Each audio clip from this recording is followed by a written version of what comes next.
Donc, il est 19h. On va passer à l'ouverture de la séance ordinaire du 1er octobre 2025. Je demanderai au membre présent de se nommer en commençant par ma droite. Marie Boutin, poste 3. Xavier Sanchez, poste 4. Mylène Tanier au siège 5. Patricia Vanessa-Lapreneur, siège 6. Merci. Et moi-même, Étienne Binet, le maire.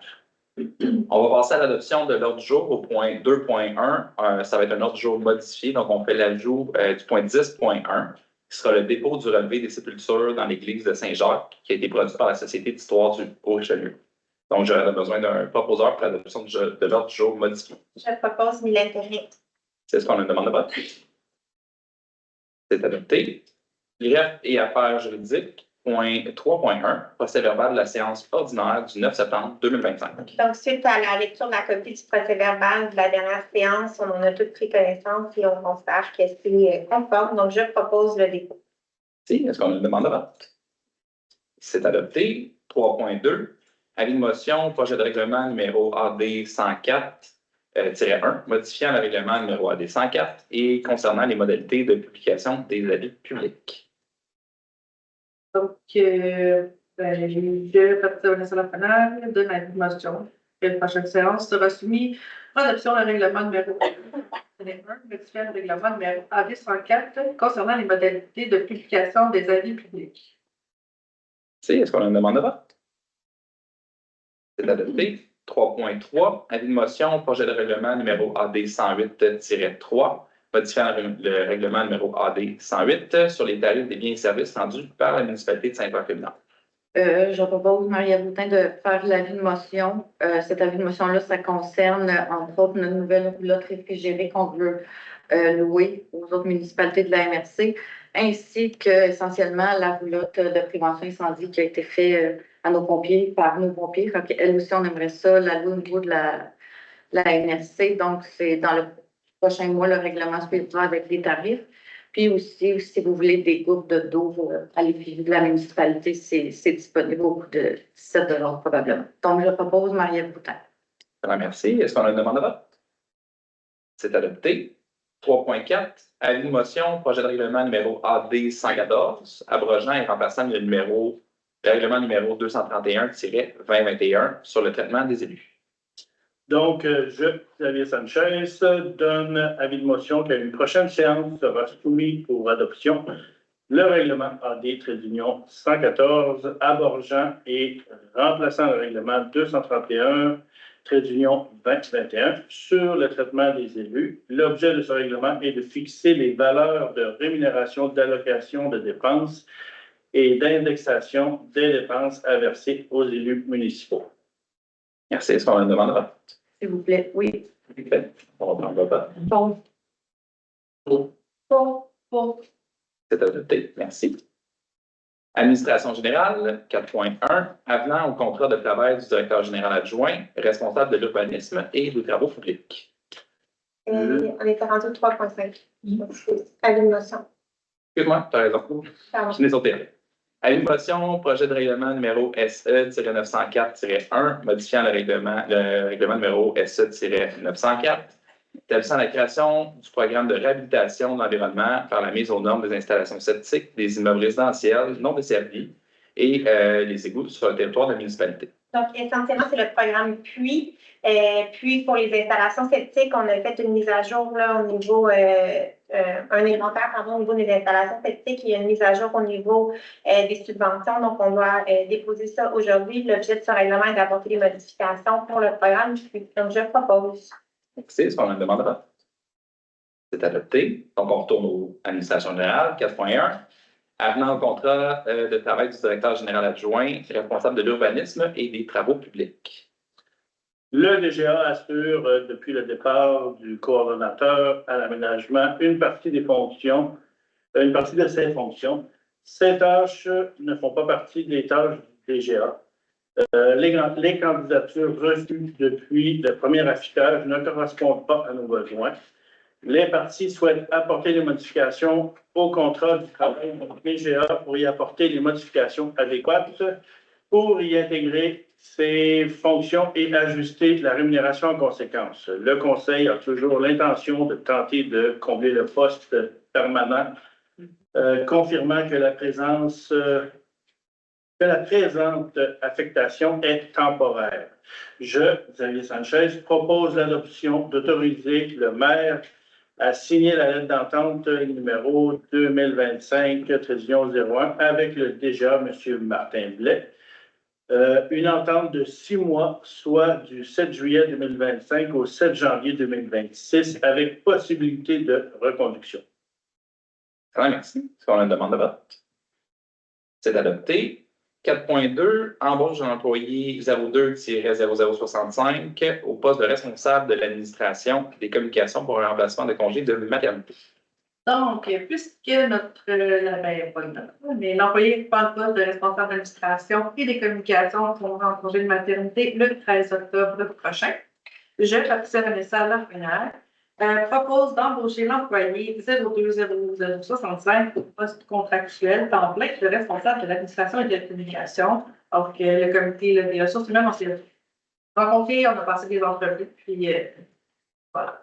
Donc, elle pourrait rentrer en poste à partir de lundi le 6 octobre 2026. Voilà. Est-ce qu'on a une demande de vote? Adopté. 4.3, offre de services professionnels de la firme Tetra Tech pour l'assistance technique au dossier de poursuite contre 9145 3456 Québec 15. Donc, on a un dossier de poursuite, là, comme je l'ai mentionné, qui évolue tranquillement. Et nos avocats nous recommandent, là, pour la suite des choses, de faire une analyse technique en lien avec les milieux humides présents sur le terrain du demandeur. C'est une facture de 7 500 qui nous a été proposée par Tetra Tech.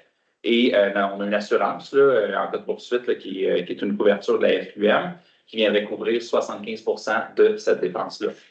Donc, je un proposeur pour adopter l'offre de service. Je vais partir de Vanessa Lafrenière propose. On a une demande de vote. C'est adopté. 4.4, offre de service de la firme SPE, évaluation pour l'évaluation des valeurs assurables des biens et bâtiments de la municipalité. Donc, essentiellement, on doit procéder à l'évaluation des biens, des propriétés sur le territoire de Saint-Jean-Séminaire. Donc, la firme SPE va nous faire nous a fait une offre de service de 14 890 pour 2 années fiscales, donc soit 2025-2026, pour nous assurer qu'on est assuré au bon prix. Donc, je propose Mylène Perrin. C'est pas une demande de vote. C'est adopté. Finances et trésorerie, 5.1, les comptes à payer du mois de septembre 2025. Je propose, Marie-Ève Boutin, d'accepter les comptes à payer du mois de septembre 2025. On les a reçus, on a tout regardé, tout est conforme, donc je vais vous les détailler comme à l'habitude. 253 101,96, c'est les dépenses de fonctionnement. 65 097,56, c'est la masse salariale. Puis, 1 126 181,30, ça, c'est les dépenses d'investissement. Merci. Est-ce qu'on a une demande de vote? C'est adopté. 5.2, dépôt d'une demande de subvention au programme PRACIM pour l'aménagement d'un atelier de travaux publics. Donc, essentiellement, c'est un dépôt d'une demande de subvention, comme M. Marc l'a mentionné. Donc, suite au déménagement de la bibliothèque municipale dans les nouveaux locaux du complexe municipal, donc dans les années à venir à ce niveau-là, 2026, on souhaite avoir un atelier là, pour notre garage, donc pour les travaux publics. Donc, on souhaite déposer une demande d'aide financière au volet numéro 1 du PRACIM 2025-2028 pour aménager un atelier des travaux publics qui serait essentiellement là, au sein de la bibliothèque où elle est présentement sur la rue principale. Donc, j'autorise le dépôt de la demande financière. Merci. Est-ce qu'on a une demande de vote? Adopté. 5.3, amendement à la résolution numéro 2025-07-155. Donc, essentiellement, c'est une demande là, de modification au niveau de la résolution pour le guide puits. On en parlait tout à l'heure au niveau des installations septiques. Donc, je propose de déposer la résolution pour intégrer cette demande-là. Est-ce qu'on a une demande de vote? Et vous avez bien compris, c'est la demande puits pour les fonds septiques. Oui. C'était pas une demande de vote. 5.4, dépôt de la liste de virements budgétaires. Donc, ça arrive là, souvent en cours d'année quand on vient pour finaliser le budget, qu'on doit ajuster, là, faire certains virements d'une catégorie à une autre. Ça concorde avec les décisions qui ont été prises autour de la table du Conseil et ça respecte aussi l'esprit du budget adopté en juillet.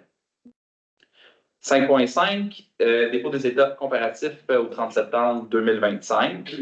Donc, c'est un exercice, dans le fond, c'est un peu en lien, là. On vient comparer ce qu'on avait prévu, puis où on est rendu dans nos dépenses dans certains postes budgétaires. En fait, pardon, dans l'entièreté des postes budgétaires.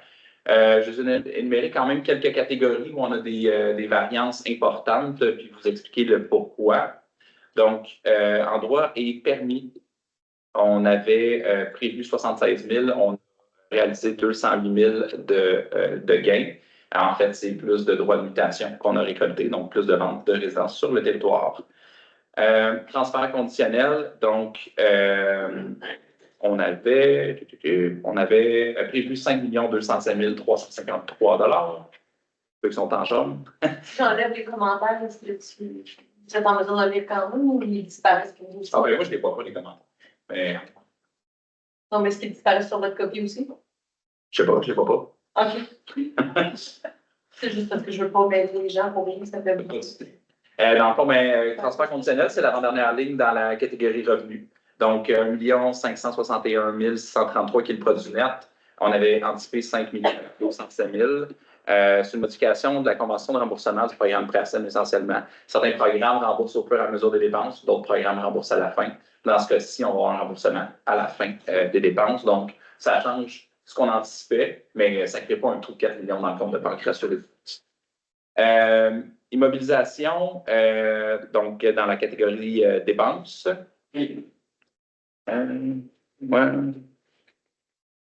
Immobilisation, donc on avait anticipé 8 350 648 réalisé 1 590 323.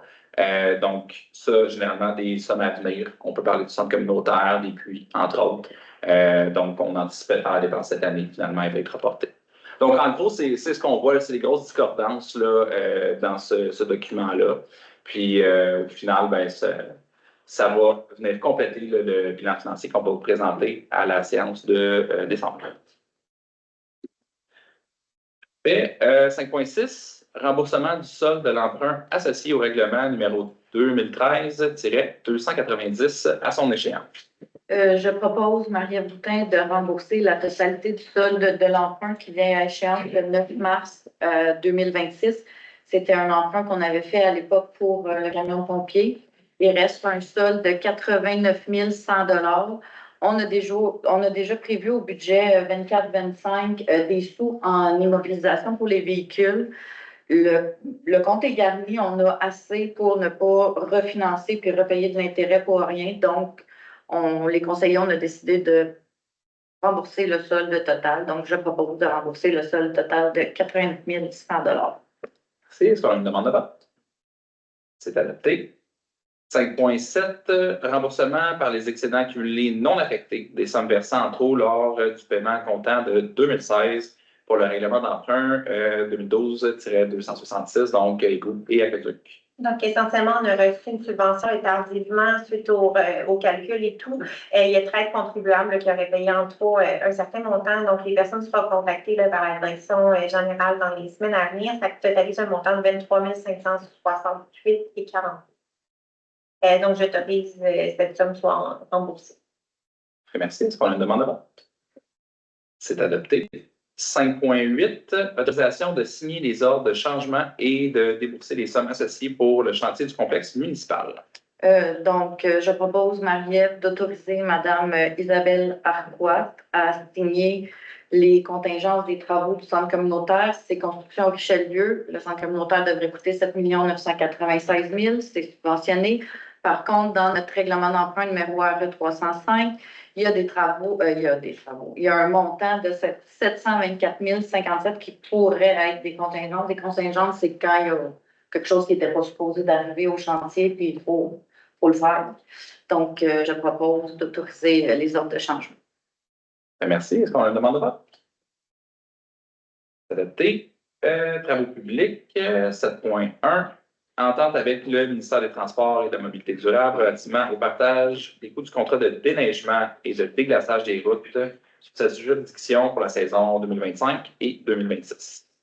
Donc, la municipalité de Saint-Jacques-le-Mineur assure le contrat octroyé, le déneigement sous la juridiction du ministère du Transport et est favorable à conserver cette responsabilité en échange d'une compensation financière à l'ordre de 66 216,87 $ pour la saison 2025-2026, équivalent à 7 749,19 $ du kilomètre, et que le plus bas soumissionnaire a un tarif de 9 100 $ par kilomètre. Donc, la municipalité préfère assurer la différence plutôt que de donner la responsabilité à une municipalité voisine sans la possibilité d'intervenir en cas d'insatisfaction. Donc, Xavier Sanchez, propose d'accepter la proposition du ministère du Transport pour la compensation financière des travaux de déneigement des routes sous la juridiction du MTQ. Merci. Est-ce qu'on a une demande de vote? C'est adopté. 7.2, contrat pour le pavage et le colmatage des nids de poules sur le réseau routier. Donc, la municipalité avait déjà octroyé un mandat à l'entreprise Permaroute via la résolution 2025-04-04-85. Le montant des dépenses a été atteint. Puis, il est nécessaire de faire d'autres travaux, notamment le colmatage. Donc, Patricia Ménessal-Lafrenière, propose d'octroyer un autre mandat de réparation ponctuelle du pavage du réseau routier à l'entrepreneur Permaroute Inc., conformément à la soumission proposée numéro 51-345-01, pour un montant de 13 784 avant les taxes. Merci. Est-ce qu'on a une demande de vote?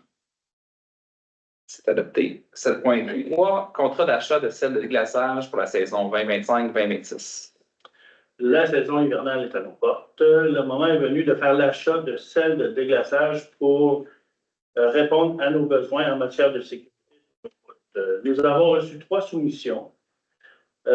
Combust Minerals à 97 $ et 3 sous la tonne, Cell Warwick à 105 $ et 30 sous la tonne et Celco Minerals à 103 $ la tonne. Donc, nous avons retenu la moins chère des 3, soit de 97 $ et 3 sous la tonne, et que nous avons besoin d'environ 500 tonnes. Donc, je propose de donner le contrat à Compass Minerals. Est-ce qu'on a une demande de vote? C'est adopté. Aménagement et urbanisme, demande d'autorisation de PIA numéro 2025-7008 pour l'immeuble au 188 rue Principale.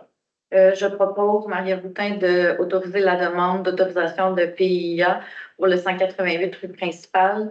Le dossier a été porté au CCU parce que ça fait partie du cœur historique, donc il y a des contraintes de construction. Dans ce projet-là, c'était l'ajout d'une fenêtre à l'arrière du bâtiment. Donc, les gens vont prendre le même modèle de fenêtre, la même couleur, ils vont faire les mêmes moulures au pourtour. Donc, je propose d'autoriser la demande d'autorisation. Est-ce qu'on a une demande de vote? C'est adopté. 8.2, prolongation du contrat de service professionnel en urbanisme de W Urbanisme, Inc. Je propose, Maria Boutin, de prolonger le contrat de service professionnel en urbanisme de la firme W Urbanisme. Donc, c'est déjà avec cette firme-là, c'est une femme, là, dans le fond, qui nous aide au niveau de l'urbanisme à la ville, qui aide beaucoup M. Blais pour l'émission de permis, puis donner des règlements. Donc, je recommande au conseil d'autoriser un forfait de 60 heures au taux horaire de 100 $ de l'heure. Il y a des temps comme pendant l'hiver, elle va peut-être moins être sollicitée parce qu'il y a moins de construction. Donc, c'est une banque d'heures qu'on pourra l'utiliser là, à bon escient plus tard. Merci. Est-ce qu'on a une demande de vote? C'est adopté. Appui à une demande d'autorisation à la Commission de la protection du territoire agricole du Québec pour l'aliénation des lots 2 711 367 et 2 711 368 du Canada du Québec. Donc, essentiellement, c'est une demande pour la CPTAQ. Les propriétaires, là, il y a une situation qui souhaite subdiviser à ce niveau-là. Donc, ils nous demandent notre autorisation. Donc, en tant que conseil, on s'est rencontrés et on va émettre une résolution de recommandation de la municipalité pour la subdivision d'un lot. Ça ne change rien au niveau de la territoire agricole. C'est juste une subdivision d'un point de vue cadastral à ce niveau-là. Donc, c'est 40,2 hectares sur le rang 52. Est-ce qu'on a une demande de vote? C'est adopté. Loisirs et vie communautaire, 10.1, dépôt du relevé des sépultures dans l'église de Saint-Jacques, produit par la Société d'histoire du Haut-Richelieu. Donc, on avait fait faire des recherches avant de donner l'ouvrage pour le nouveau complexe communautaire. Puis, à l'époque, on n'avait pas eu d'informations, en tout cas, on n'avait pas récolté d'informations par rapport à une possibilité de sépulture.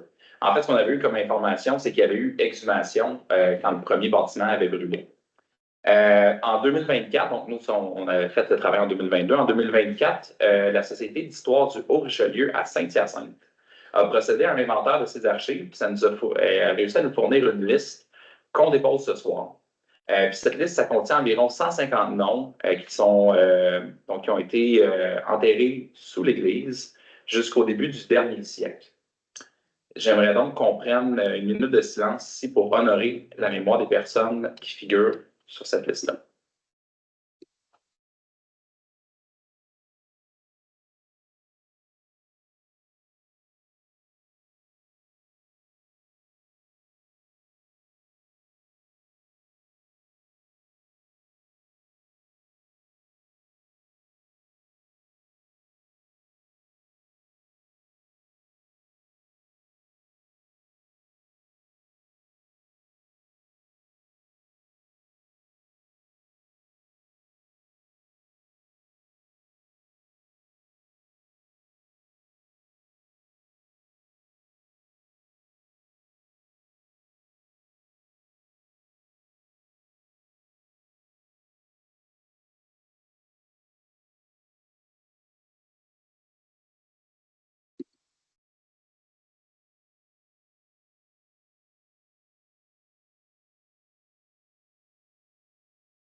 Merci. Je continuerai sur le même sujet. Donc, comme je disais, on est accompagné depuis le début par une firme d'archéologie qui nous a aidé justement à trouver l'information sur les relevés à faire et considérant la forte probabilité de trouver des sépultures sur le site. Effectivement, les travaux de centre communautaire, ils auront un léger retard. On parle d'environ 2 mois. Donc, normalement, puis comme on l'a adopté précédemment dans les contingences pour le centre communautaire, il y avait un avenant pour prolonger le mandat de la firme d'archéologie parce qu'on a trouvé un peu plus de sépultures que ce à quoi on s'attendait. Mais les travaux devraient être en mesure de recommencer le 16 octobre prochain. En attendant, sachez que, conformément aux bonnes pratiques du milieu, les archéologues qui sont sur le site, ils vont cataloguer et répertorier les découvertes qui seront faites sur le site. Je sais que ça va susciter beaucoup de curiosité, mais dans le but d'éviter des délais supplémentaires, je vous demanderai, s'il vous plaît, de ne pas entrer sur le site. Il y a des clôtures, vous pouvez regarder au travers des clôtures, mais n'allez pas sur le site, s'il vous plaît, pour préserver la mémoire des gens qui y sont, puis pour s'assurer qu'on n'entre pas dans des délais interminables. Toutes les découvertes qu'on va y faire vont être cataloguées, puis elles vont être rendues disponibles par la firme d'archéologie à la suite de leur mandat. Aussi, comme vous le savez, le Québec tout entier tombe en période électorale cet automne. Donc, ce soir, c'est la dernière séance pour les membres qui sont présents de ce conseil municipal. Et j'aimerais prendre un moment pour les remercier, ceux qui ont participé dans les 4 dernières années. Donc, Mme Nathalie Boucher, M. Yvan-René Black, M. Bruno Martel, Mme Maria Boutin, M. Xavier Sanchez, Mme Yvonne Terrien et Mme Patricia Vanessa Lafrenière. Merci pour l'implication que vous avez faite pour votre communauté. Vous aussi. Merci. Ben oui, complètement. J'ai complètement oublié Mme Paiement. Je m'excuse, Mme Karine Paiement. J'en profite pour vous rappeler les dates importantes à retenir pour cette élection à venir. Donc, il y aura validation de la liste électorale. Là, avec la grève de Poste Canada, il y a des modifications. Normalement, vous receviez un carton par la poste. On ne pourra pas faire ça, en tout cas, à moins qu'il y ait un changement de situation de dernière minute. Donc, exceptionnellement, on va pouvoir publier la dite liste électorale aussitôt qu'elle sera complétée sur notre site web, sur les médias sociaux. On va la rendre disponible aussi à l'Hôtel de Ville. Vous pouvez venir valider en personne ou si vous ne vous trouvez pas sur cette liste électorale, vous pourrez venir donc ici au complexe municipal. Il y a 2 dates à retenir. Elles sont aussi sur notre site web. le 15 octobre de 17h à 20h et le 16 octobre prochain de 9h à midi. Il y aura une journée aussi pour le vote par anticipation qui est le 26 octobre prochain de 9h30 à 20h. Et le 2 novembre prochain, c'est la date du scrutin officiel. Ces deux dates-là, les deux dernières, donc le 2 novembre et le 26 octobre, ça se passe à l'école Saint-Jacques et c'est de 9h30 à 20h.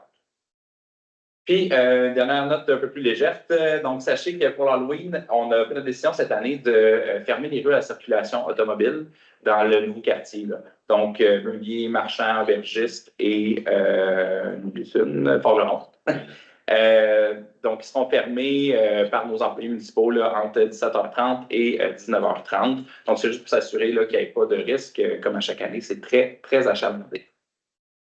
Donc, on tombe à la période de questions. Est-ce qu'il y avait des questions dans la salle? Des informations citoyennes. Oui, excusez. Je ne sais pas si les conseillers avaient peut-être d'autres informations. Il y a des informations à propager. Mes excuses. Allez-y.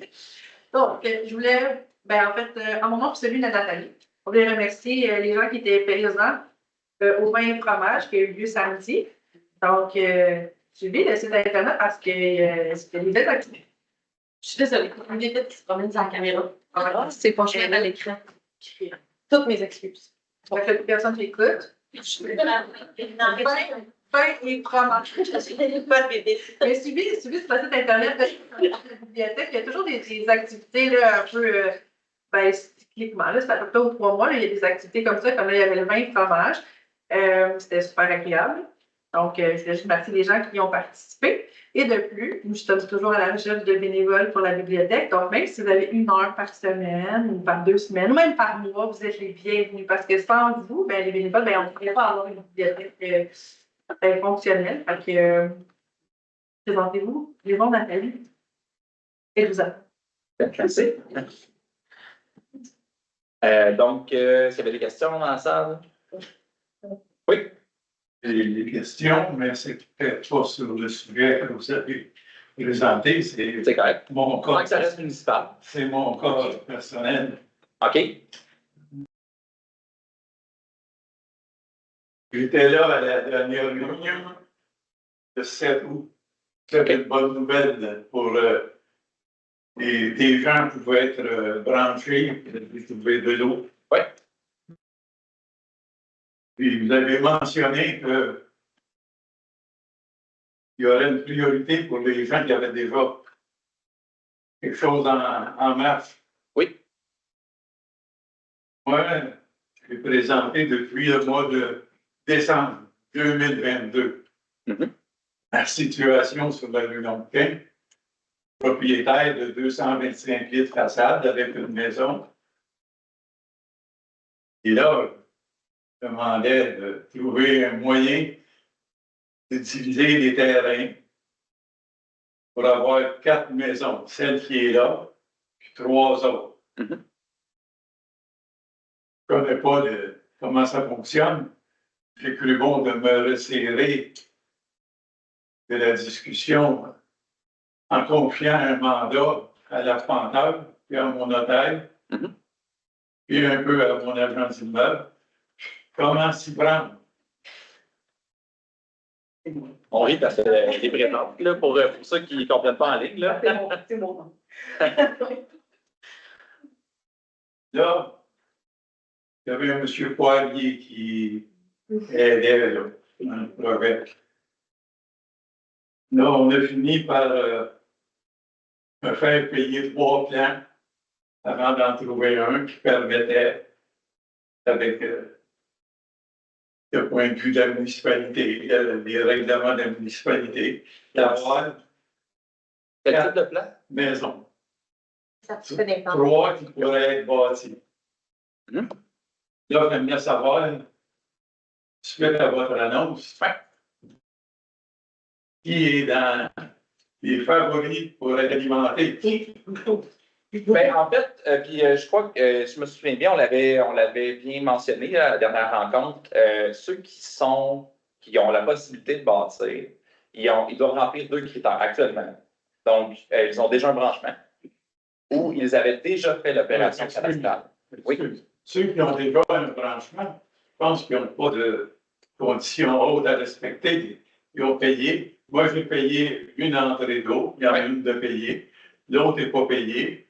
L'autre que le nouveau propriétaire a n'existe pas. Ouais. Elle est pour fournir la maison. Oui, oui. Ben, dans le fond, c'est ça. Donc, il faut que l'entrée d'eau elle soit déjà présente sur le terrain. Il y a des terrains qui se trouvent sur notre territoire actuellement qui ont des entrées d'eau, mais qui ne sont pas bâtis.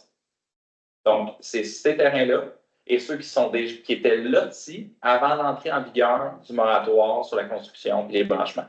Même s'ils n'ont pas d'entrée d'eau. Mais ils n'ont pas d'entrée d'eau, exactement. Donc, ça faisait une liste d'une vingtaine de terrains potentiels.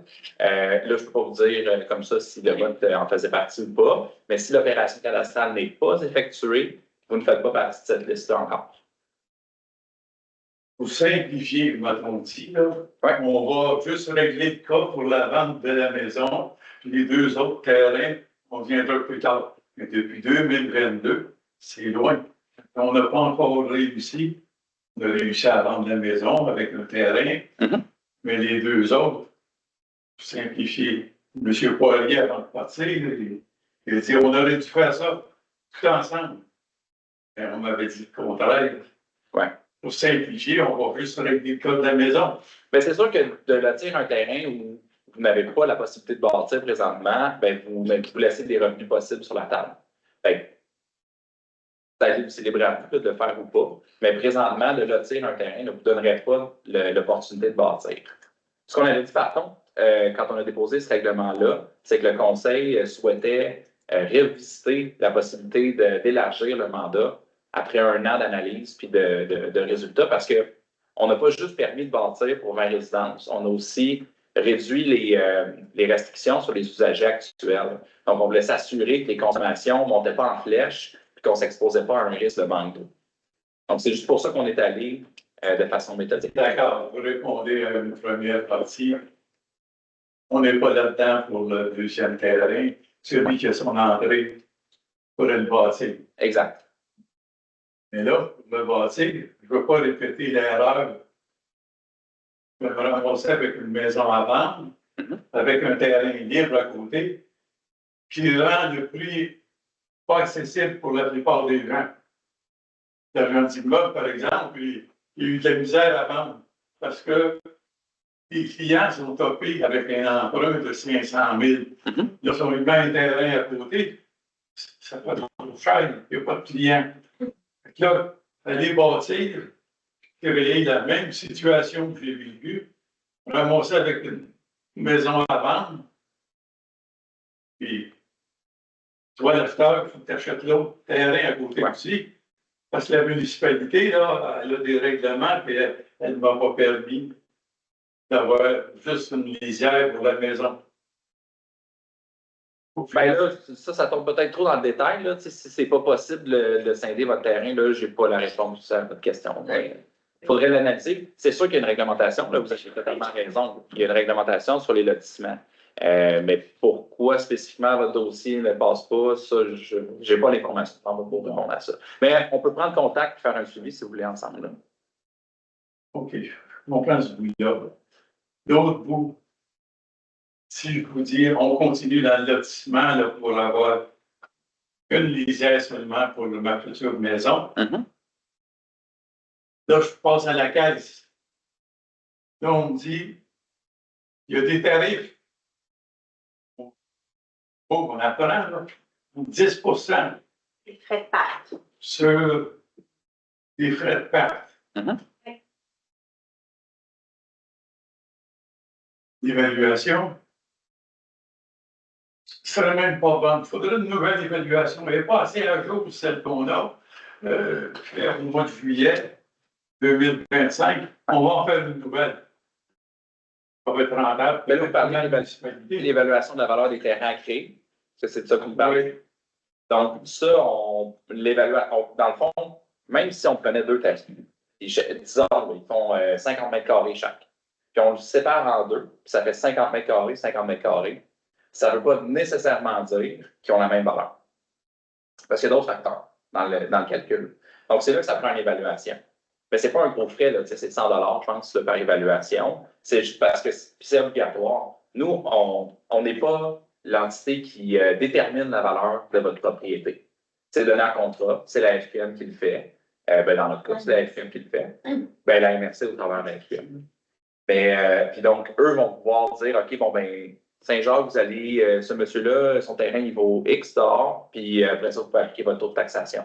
Donc, nous, on ne peut pas dire, votre chiffre, ça dit ça, on va le couper en deux, puis c'est réglé. Malheureusement, c'est pas fait comme ça. Admettons qu'on s'entend sur l'évaluation, puis je le fais de 100 000 C'est 100 $ par lot. 100 $ par lot. Ouais, donc 200 si vous faites Pas le deux. problème dans ces chiffres-là, parce que les chiffres sont plus gros à côté. Oui. Là, c'est pas tout. Actuellement, là, j'ai un certain droit acquis. On me dit, tu peux la bâtir, là. Prends tous les 2 terrains ensemble, puis bâtis. J'aurais pas de frais de parc de bienvenue. Je pourrais simplement bâtir. Mais là, si je divise, le droit que j'ai, on ne s'en occupe plus. Tu vas payer sur les 2 terrains. Le 75 pieds que tu avais à l'origine il y a 50 ans, fini. On part à neuf, 2 nouveaux terrains, paye des taxes sur les 2, paye des tarifs sur les 2. Oui, assurément, si vous créez 2 lots, il y a 2 comptes de taxation qui sont associés là. Parce que dans le fond, ça vient avec 2 possibilités de bâtir. L'expérience vous dirait, un lot, peu importe la superficie, on le scinde en 2, on devient 2 lots. La valeur totale va être plus élevée des 2 lots séparés parce que ça vient avec éventuellement une autorisation de bâtir. Ça a une valeur. Mais ce qui me chagrine, c'est qu'on ignore le droit que j'avais sur les 75 pieds à l'époque. Quand M. Baudin a divisé un bout de sa terre, il a fait des 75 pieds qui donnaient tous les droits de bâtir. Les frais de pâte, là, c'est quelqu'un, un promoteur, d'après moi, je ne tiens pas la vérité, là, c'est un promoteur qui achète une terre, puis il en divise. On dit, hey, on va réserver des espaces verts, donne 10 pour les espaces verts de tes terrains. On va faire des parcs, on va faire des espaces verts. Et là, ça a été fait, c'est pas autre chose, c'est réglé. Le bout de tête de M. Baudin a été divisé. Puis on a donné des droits, là, des gens qui ont payé 2000 $ de taxes par année, ils ont payé de taxes. Des tarifs de parc. Les frais de parc. On entend seulement de tarifs aujourd'hui. On pensait que Trump avait inventé ça, nos tarifs. Non, c'est des années. C'est plus la couronne britannique qui l'a développé dans les 1400. Mais fondamentalement, on est d'accord. Écoutez, je comprends ce que vous voulez dire. Malheureusement, la loi est écrite ainsi, c'est-à-dire que le fonds de parc est attribuable à la création des lots. On pourrait Quand le dire. les propriétaires en partant du terrain, c'est pas quelqu'un qui arrive et qui fait une terre, puis il se divise. On peut lui dire, hey, il faut que tu penses à faire des espaces verts aussi. Il faudrait que tu payes un peu toi aussi. Ouais. Là, je comprendrais ça. Mais quand le gars est là depuis longtemps, puis on lui dit, hey, tu as de l'espace pour 2, là, mais oublie ce que tu as payé. Là. On commence à neuf, me semble. Quand la loi dit quelque chose, ou le règlement dit quelque chose, il ne faut pas dire que c'est fini. Il y a toujours moyen d'opérer le contribuable puis lui dire, bon, à cause de tel règlement, tel article du règlement, on ne peut pas rien faire. Ou autrement, tu nous donnes l'ouvrage, laisse-nous donc tranquille. Hein? C'est pas.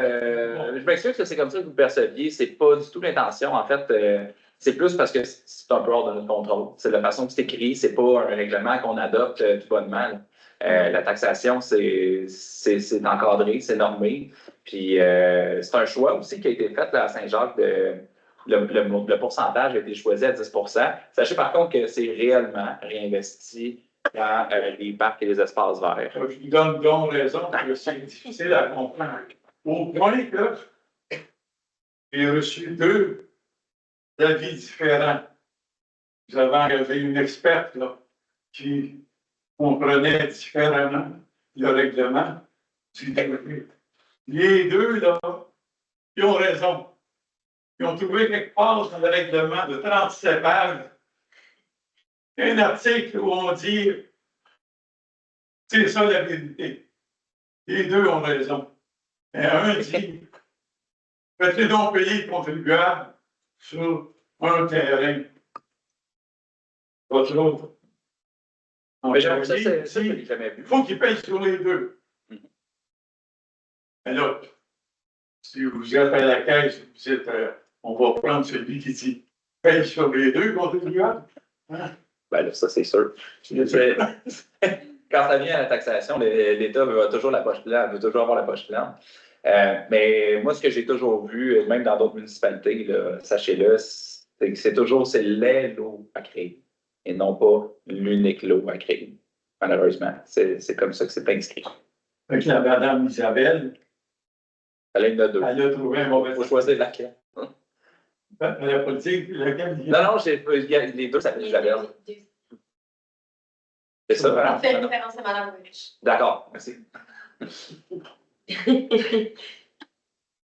Mais on vous entend, puis la discussion de l'eau, c'est une discussion qu'on a à maintes reprises depuis 5 ans. C'est un moratoire qui a eu lieu quand Mme Soriol était présente. Ça fait quelques années, c'est une discussion qu'on a ramenée à l'entour du conseil à maintes et maintes reprises. C'est une discussion qu'on parle, je pense, à tous les mois. Je pense que c'est un sujet qu'on doit s'asseoir puis qu'on doit écouter nos citoyens à ce niveau-là. L'objectif, c'est de s'assurer qu'il y a assez d'eau pour les résidents présents avant de multiplier le nombre de nouvelles constructions. Après ça, je pense que ça serait intéressant d'avoir une table de travail, une discussion ouverte avec nos citoyens, puis voir c'est quoi les propositions que chacun a. Le prochain conseil le regardera, évidemment. Là, on est en période électorale, c'est un point que vous amenez. C'est très intéressant à ce niveau-là dans le sujet. Vous savez, une belle époque maintenant. Vous avez des experts. Mais il y a quelques années, quand on était pris avec un règlement, il fallait aller payer un avocat parce qu'on n'osait pas en faire trop, brasser trop d'affaires, brasser des problèmes. Donc, on se limitait. Mais aujourd'hui, même si c'est le gouvernement qui dit hey, il y a une bande de riveraines, là. Il faut la respecter. Autrefois, hein, les conseillers s'écrasaient, puis le gouvernement le dit. Je ne sais pas si vous connaissez le pont Lefebvre. En allant à la prairie, là, on traverse, on sort de la prairie, là, on sort de Saint-Philippe, là, puis là, on traverse le cours d'eau. C'est le pont Lefebvre.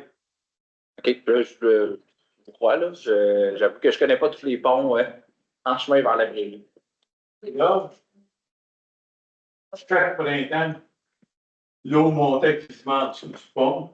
Puis là, il y a un grand terrain à côté.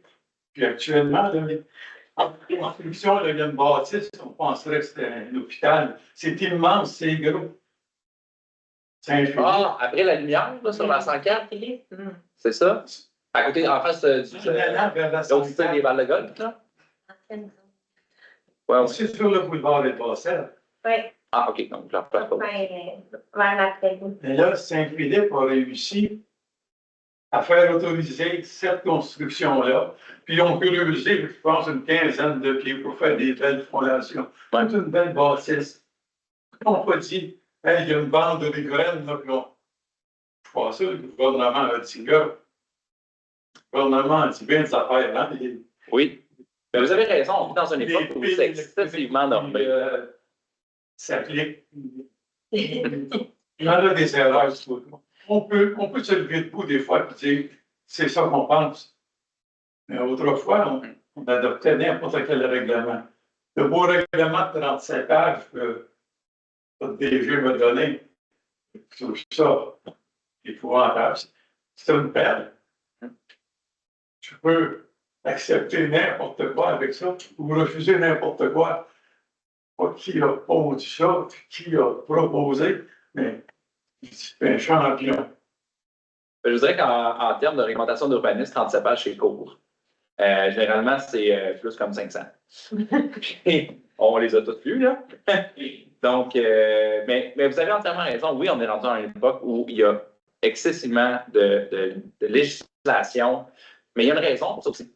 C'est ça qu'il ne faut jamais oublier. Parce qu'effectivement, à l'époque, on avait beaucoup plus de latitude, mais ça crée des problématiques. Puis souvent, on ne les perçoit pas dans notre univers, mais d'autres personnes les perçoivent.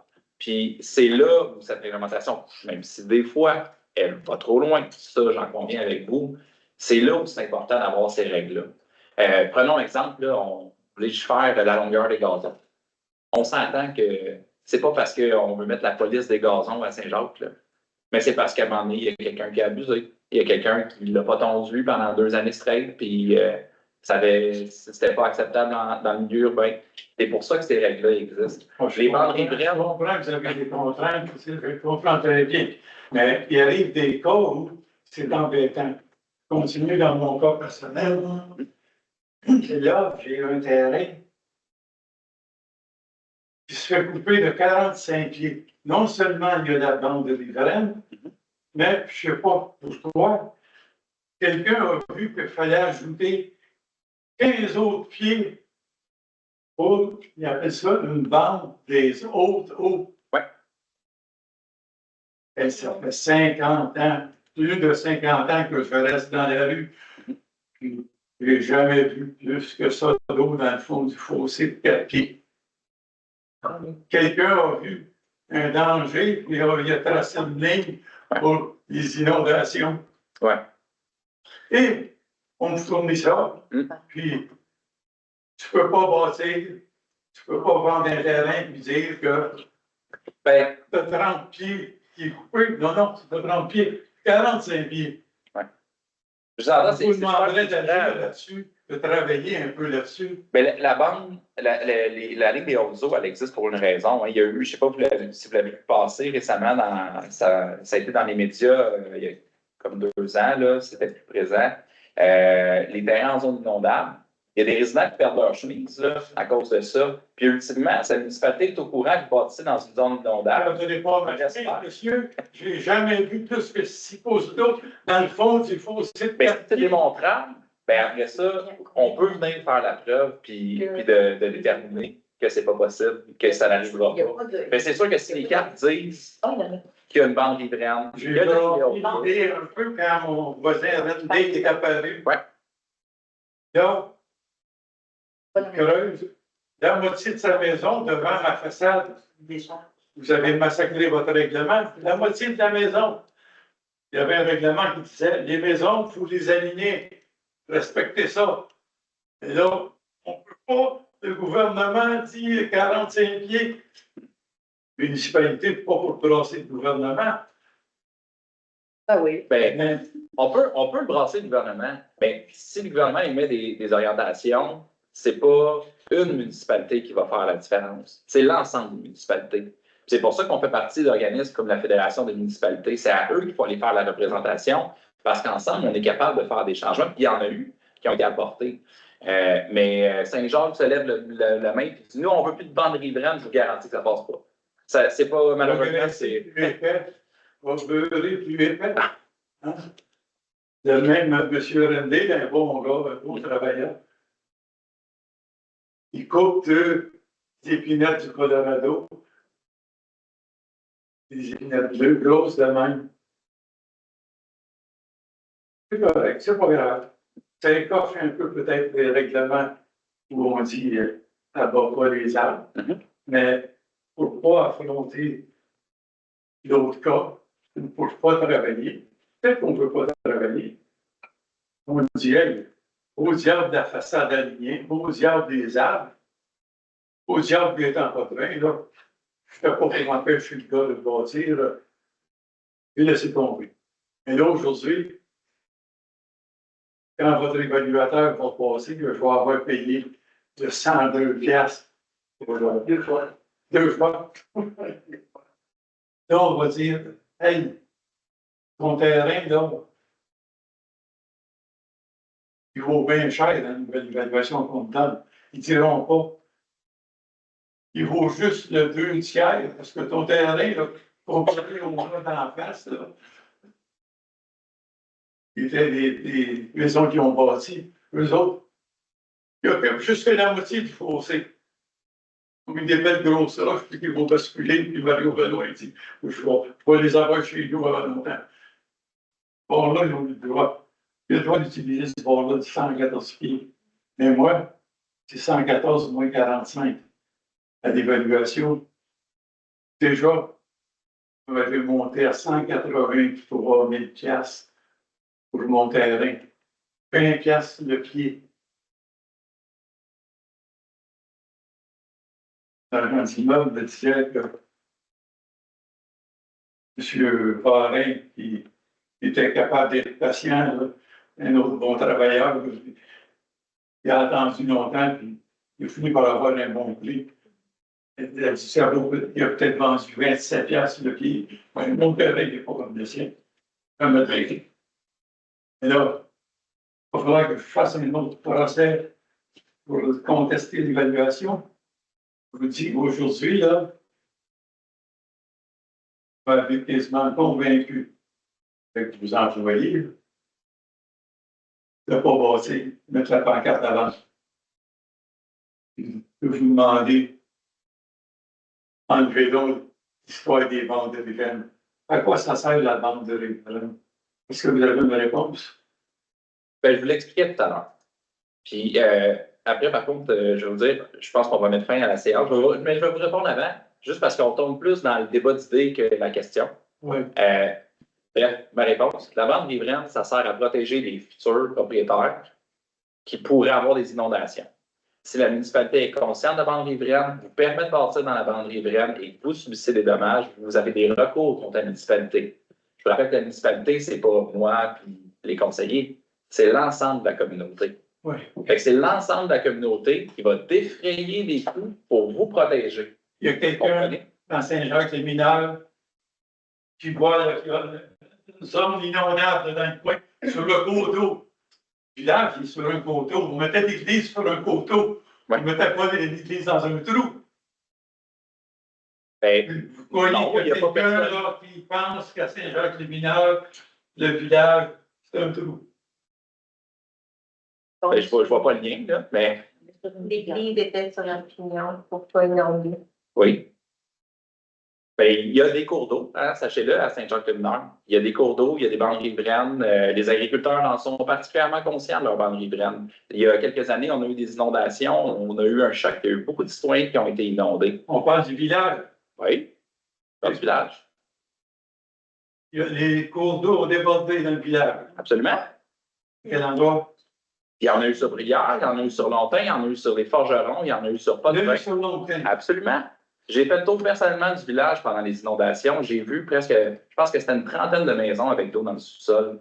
Nos pompiers ont travaillé d'arrache-pied pendant une fin de semaine entière à pomper l'eau dans les résidences. Il y a eu des inondations. Les bandes riveraines, souvent, on veut les ignorer parce que l'été, là, quand il ne pleut pas pendant 2 mois, on se dit, ah, il n'y a pas d'eau, c'est pas grave. Puis je sais que vous êtes là depuis longtemps. Que le fossé de 4 pieds, c'est tellement rempli que ça s'est rendu dans la maison. C'est pas ce que je vous dis. Mais derrière chez vous, c'est quoi que vous avez? Une terre agricole qui est drainée. Non, c'est le boulevard des Droissettes. L'autre bord. Côté ici, Les longtemps. maisons. OK. Il y a quand même. Mais si on s'en va 1 kilomètre plus bas, rendu, et le poisson en bas. Là, il n'y a plus de fossé. Le beau fossé de 4 pieds, là, qui a été fait pour sortir l'eau du village. Ça, c'est la voirie qui a décidé un jour que l'eau du village s'en venait derrière ma maison, passait par là. Ils ont bloqué l'autre fossé qui amenait l'eau vers l'Acadie, vers Saint-Fédéro. Ouais. Et là, ils ont mis un bout de tuyau, là, ils ont dit ça va passer par là. Non. Mais si vous êtes convaincu que ce n'est pas un cours d'eau et que ce n'est pas utilisé, là, ça, il y a des moyens pour les faire reconnaître. On en a fait un récemment derrière l'hôtel de ville, là, parce qu'anciennement, les fonds septiques se déversaient là-dedans. Mais je sais que c'est personne à l'hôtel de ville qui décide ça. Là. Il y a un responsable des cours d'eau qui fait des demandes au ministère de l'Environnement pour pour faire modifier des cartes, des usages, des bandes riveraines. C'est un long processus. C'est pas impossible, comme je l'ai dit. Tu sais, si tu es démontrable, ça change. Il y a des fois, la Il faut preuve est travailler, c'est pas à moi de travailler. il n'y a rien de facile, hein, Je dans ne sais la pas vie. quel salaire vous avez, là, mais Pas gros. si vous acceptez, Ouais. si vous acceptez mes demandes, d'aller travailler, tu viens me dire, ça marche pas. On a un règlement qui nous empêche, on est tout ça. Apprendre à dire non, vous allez devenir le premier ministre, si vous savez dire non. Merci. Mais là, si vous brassez trop de problèmes, Non, mais c'est que je pense qu'il y a une façon de le faire. Comme je dis, on se rencontrera après la séance, si vous voulez, on peut parler plus en profondeur de votre dossier. Il y a quand même beaucoup d'aspects, là. Mais ça, je j'aime sais bien pas. parler de même, parce que la dernière fois que je vous ai invité, je n'ai pas eu de réponse. Ah, c'est rare. Jamais Ça, pu je réponds. voir pendant toute la période depuis 2022 pour voir ce que je vivais dans le coin. Là. OK, ben, regarde, je vais venir vous voir après la séance. On en discutera plus longuement. Est-ce qu'il y avait d'autres questions dans la salle? Est-ce que vous pouvez Bien, comment ça va? Oui. Ben, j'ai déjà été Jean-Claude Poisson au 11 Saint-André. Enchanté. J'ai déjà été conseiller municipal à Saint-Philippe.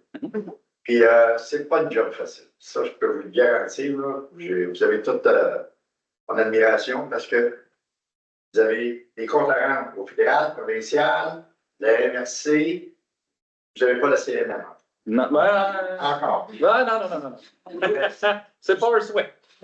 Tout ça pour vous dire, là, vous avez donné 4 ans, puis je vous en remercie. J'ai fait J'ai fait le même exercice hier dans la ville. Eux autres, ils l'amenaient. Et puis, la période de questions, vous êtes très patient. Monsieur, vous avez raison de tout dire ce que vous aviez à dire, mais à Saint-Philippe, ils ne donnent pas tant. Vous avez parlé 2 minutes. C'est une période de questions, pas de réponse. C'était terrible. Ouais. Mais je passe mon message pareil. Là, j'ai une petite question. En 2 minutes. Oui. Ah, OK, vous êtes j'ai entendu parler de services pour les fosses septiques. Oui. Est-ce qu'on t'en va comme Roussillon vient d'adopter? Je ne sais pas ce que Roussillon a spécifiquement adopté. Roussillon, toutes les municipalités, il y a une personne qui vidange tout. Même si j'ai un beau frère, il ne peut pas. Il y a un système de vidange, il n'y a pas de droit. Est-ce que la MRC des Jardins du Québec, parce qu'on est des Jardins du Québec, Ouais. est-ce que c'est en discussion ou ça va nous apparaître à un moment donné? Ben, dans le fond, c'est une discussion qui a déjà eu lieu. On n'en a pas reparlé spécifiquement, on n'avait pas planifié de le changer. Dans le fond, ça reste un pouvoir municipal, donc à la MRC, on pourrait imposer la vidange des fosses septiques. Dans le fond, le minimum, c'est la preuve de vidange aux 2 ans, comme on fait. C'est ce qu'on fait. Mais on pourrait, comme vous le dites, il y a des municipalités qui l'imposent, qui choisissent des entreprises qui vont venir faire le service. Il y a quand même des avantages. Là. Des fois, ça peut être moins dispendieux parce que la municipalité fait un achat groupé. Là. Mais chez nous, ce n'est pas le choix qu'on a fait, puis on n'en a pas discuté pour répondre clairement à votre question. Dernière petite question, c'est concernant le service de pompiers. Ça va bien, le service de pompiers? Oui. Parce que je ne suis pas sécurisé du côté de Saint-Philippe. Vous habitez à Saint-Jacques maintenant. Ben, rassurez-vous, Parce que la ferme, mais juste en bas. rassurez-vous, C'est Saint-Philippe. il y a certains de nos pompiers qui s'en vont travailler à Saint-Philippe là, parce que justement, ça ne va pas super bien. Bon, en tout cas, c'est parce que quand la cabane prend en feu, puis il y a 140 têtes, là, Oui, ça prend un service rapide. absolument. Puis ça ne prend pas de montée bloquée.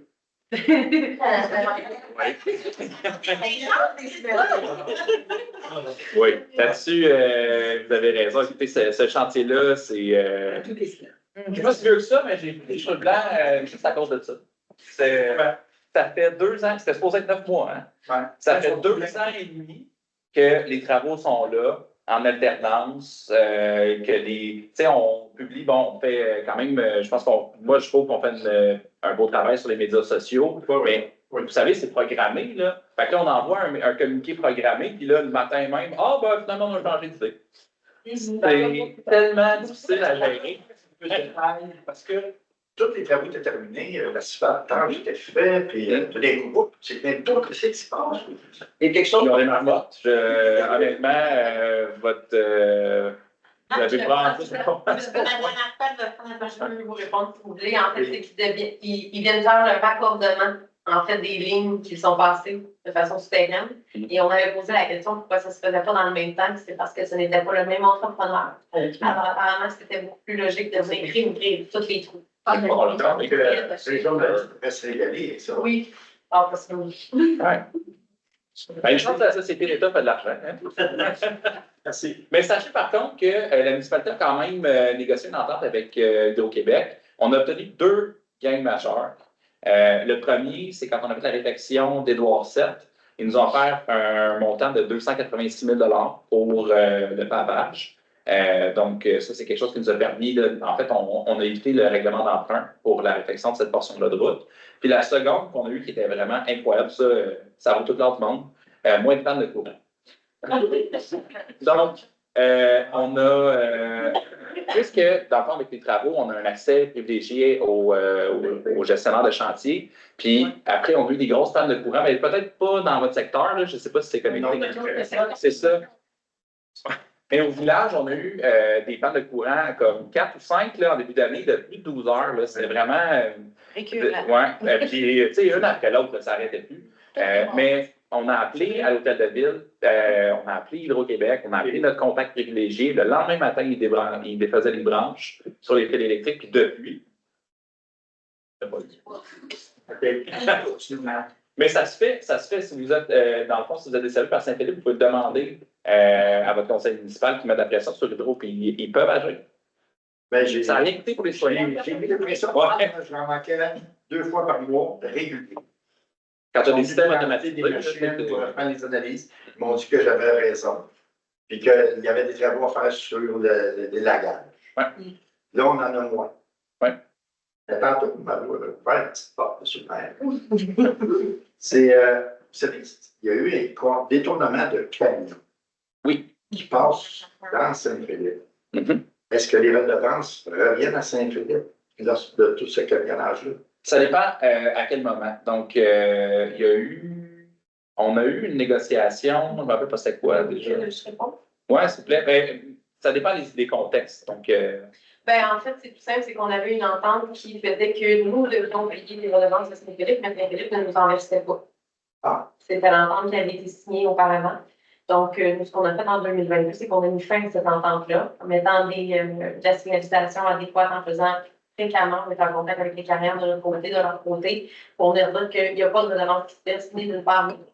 Alors, on ne verse plus de redevance à Saint-Philippe, Saint-Philippe ne nous en verse pas non plus. Ce qui est demandé, c'est d'être accommodant. Donc, c'est-à-dire, nous, quand on a eu la fermeture de la montée Saint-Jacques à quelques reprises, donc, faire le détour par Saint-Philippe. Saint-Philippe n'a rien demandé pour qu'on passe chez eux. Puis, inversement, même on fait des travaux, par exemple, sur Saint-Marc, les véhicules ont emprunté le chemin chez nous. OK. Assurez-moi que les carrières payent quand même des redevances. Oui, ça, c'est une loi. Donc, ils n'ont pas le choix de nous payer chacun comme municipalité un certain taux de tonnage, mais on n'en verse plus à la municipalité voisine.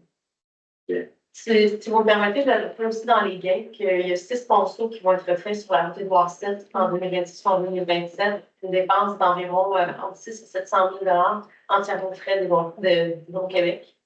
Ça, c'est un autre gain. Et ce qu'on entend ce qu'eux ont eu comme commentaire du ministère des Transports, que nous, on a fait la demande pendant vraiment plusieurs années, c'est que les accotements de la montée Saint-Jacques resteraient pavés. C'est quand même un gain important pour nous. On a demandé et on nous refusait, en fait, de les garder pavés. Ils disaient que ça ne correspondait pas à leurs normes et que si on voulait les faire, ils nous autorisaient à le faire, mais entièrement nos frais. Et on devait gérer complètement l'entretien. Hydro-Québec vous a dit la semaine passée que vous avez eu la confirmation que le ministère des Transports les ferait pas. Pourquoi il fait pour la montée Saint-Jacques? Est-ce qu'on avait le choix des activités ou des... Mais c'est pas vrai, on va laisser. C'est la même chose. On a détruit. Bon, ben, regardez, je pense que le montant est terminé. Moi, je me Ben, merci pareil pour vos informations. Ça fait plaisir. La suite de ça, pourquoi les travaux se sont faits dans la montée Saint-Jacques? Pourquoi ils ne sont pas allés ailleurs? Est-ce qu'ailleurs, on ne voulait pas y voir? Ben non, en fait, donc, il relie le poste RTL, qui se trouve sur le bord de la Mais pourquoi chez nous? Ben, parce que dans le fond, après ça, ils viennent rejoindre l'autoroute, puis là, ils descendent aux États-Unis sur le bord de l'autoroute. Fait que pourquoi chez nous? Ben, ils ont eu des travaux à Saint-Philippe aussi. Piqué à Saint-Philippe, piqué dans une place. Ils ont piqué à Saint-Philippe. Ah, ben non, c'est ça. Ils ne voulaient pas passer dans les terres parce que ça avait un gros impact là, pour les agriculteurs. Fait qu'ils voulaient suivre le long des routes. De toute façon, il y a des boîtes de jonction. Vous remarquerez, quand ils auront fini par la rouvrir, là, il y a des grosses boîtes de béton de part et d'autre de la route. Puis ça, dans le fond, c'est là où ils connectent les câbles. Puis, bon, là, mais éventuellement, il va falloir qu'ils en fassent l'entretien. Fait qu'il fallait que ça soit accessible. Ça ne peut pas être dans le fond d'une terre, là, comme ça, tu sais, je sais pas. Mettons, si tu es en avril, puis il pleut, comme il n'y a plus cette année, puis il n'y a pas d'entretien qui se passe, là. Donc, c'est pour ça. Ils ont suivi le long des routes. Ils ont priorisé des routes qui appartiennent au ministère, la montée Saint-Jacques, entre autres. Je pensais que parce qu'on est du bon monde à Saint-Jean, qu'on accepte. On peut passer là. La première année, on était du bon monde. Là. La deuxième année, avec Hydro, je pense qu'on en avait toutes là. Là. Est-ce qu'il y avait d'autres questions? Moi, je voulais juste vous souhaiter, vous êtes tous les deux pour le poste de maire. J'ai vu que je souhaite bonne chance dans les deux. Puis j'espère pouvoir travailler avec vous autres. Bonne chance à toi. Merci. Ouais. On va essayer de penser là. C'est parce que je regarde. Ben, On s'en est pour une bonne période électorale. Je vous rappelle que la prochaine séance, donc, qui se tiendra avec le nouveau conseil, sera le 11 novembre prochain. Et on va passer à la levée de la séance. J'aurais besoin d'un proposeur. Je propose Mylène Perrin. Merci. Merci d'être venu.